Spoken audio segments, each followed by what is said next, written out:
Chapter 9. A Blue Bottle. Hopefully, Nancy rang the bell at the Dite house. She was eager to carry out her plan. Diane opened the door. "Have you come to see me?"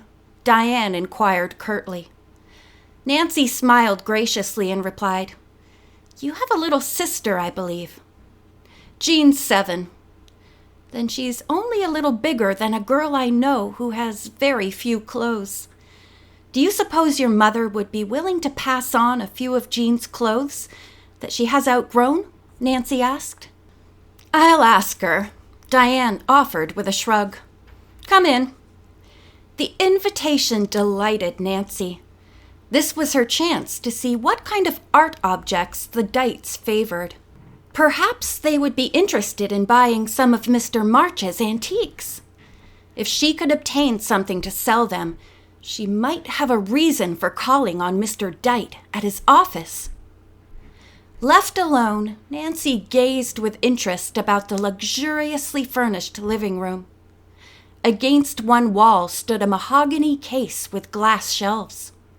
On them was an array of beautiful, unusual old bottles. The very thing, Nancy thought in delight.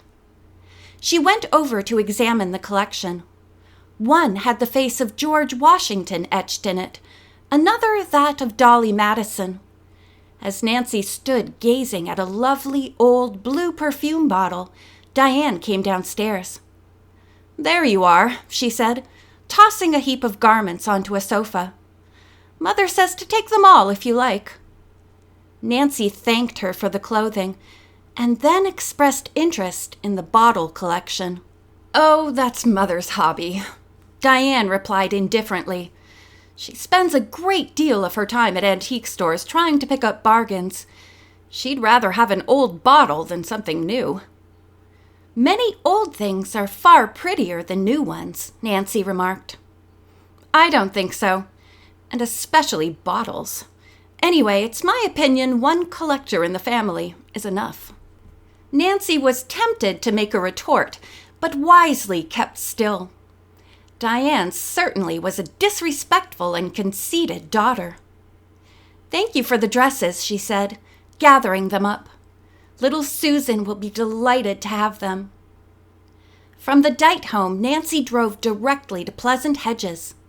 She had seen some old bottles in the attic there.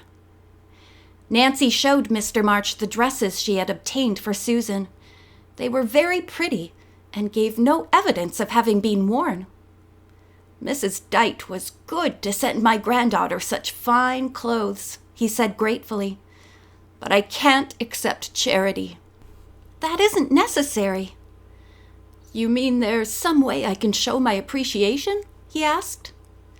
"In your attic are several nice old bottles. They're standing way back under the eaves," Nancy told him. "Mrs. Dite collects bottles. I'll see that she gets one, if you like, in return for these dresses." "Do that. I remember the bottles, now that you speak of them." "May I sell some of them?" Nancy asked. Yes. Every penny helps. You might give the blue flowered one to Mrs. Dite." Excited that her scheme had worked so far, Nancy went to the attic. Though the sun was pouring in through the one small window, she had to light a candle in order to look in the far corners of the room. Finally, she came to the bottles. There were 4 which were fairly large in size, and several smaller ones. All were exquisite. Nancy lifted up the bottles one by one. The color of the glass indicated that they were old and valuable. "This must be the blue one Mr. March spoke about," she said, examining the bottle. "It's beautiful. Mrs. Dite is lucky to get this in exchange for a few dresses." Placing all the glassware in a box, she started for the stairway. "Oh, I hope my plan works," she sighed. "I can accomplish 2 missions if all goes well." With Effie's help, Nancy washed each bottle until it shone. "What are you going to do with these?" the maid asked. Try to sell them to the husband of a woman who collects old bottles, Nancy said. She spent most of the afternoon reading and talking to Susan. After she had said goodbye to Mr. March and his granddaughter, Nancy went to pick up the old bottles in the kitchen. "You're coming back tonight?" Effie asked fearfully. "I don't feel well enough to stay here without you, what with ghosts and prowlers hanging around the place." "We haven't seen a real ghost yet," Nancy laughed. "Call it what you like. You can't fool me," the girl complained. "I see a man prowling around, and I'm supposed to believe he was just crossing the lawn on his way home. Then a skeleton happens to be hanging in a closet. Next, a black widow crawls out and bites me." Nancy, to allay Effie's fears, promised to come back and spend the night. "I'll get here as soon as I can, Effie," she said. Taking all the bottles with her, she drove to River Heights. Parking her car at a distance from the Dite factory, Nancy proceeded on foot. When the young detective reached the plant, it was approaching the closing hour. Workmen were already coming through the gates.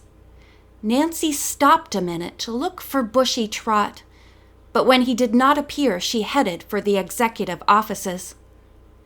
"Am I too late to see Mr. Dite?" Nancy inquired of Miss Jones, the private secretary. "He's still in his office," the pleasant young woman replied. "I think he'll see you." The secretary went inside. A moment later, she returned to escort Nancy into his private office. Lawrence Dite arose as Nancy entered, but did not appear too pleased to see her again. "Mr. Dite, I must apologize for bothering you," Nancy began, deftly whisking the fine blue bottle from the box. "I'm afraid I annoyed you the last time I was here." The factory owner's gaze fastened upon the beautiful old glass. "Where did you get that?" he asked, raising his eyebrows in amazement. "It's a little gift I brought for your wife, Mr. Dite. She very kindly did a favor for me today." Nancy held the bottle so the sunlight pouring through a window shone directly through it. "I have several others here I thought you might like to buy for her collection." Mr. Dite examined the blue bottle. His cold manner left him for a moment as he admired it. "Thank you. I'll take it to Mrs. Dite. Let me see the others." Nancy set them on his desk. "How much do you want for them?" Nancy hardly heard him. She was standing near an open window. Glancing down into an alley between the office building and another brick structure, she noticed a familiar figure. The man was Bushy Trot. "I said, name your price," Lawrence Dite repeated in an irritated voice. Nancy did not want to lose an opportunity of seeing where Bushy Trot was going. Probably he was heading for the secret section where the stolen formula was being used. This was her chance to find out about it. "Suppose I leave the bottles with you, Mr. Dite," she said hurriedly, moving toward the door. She tried to act as if she were not eager to get away.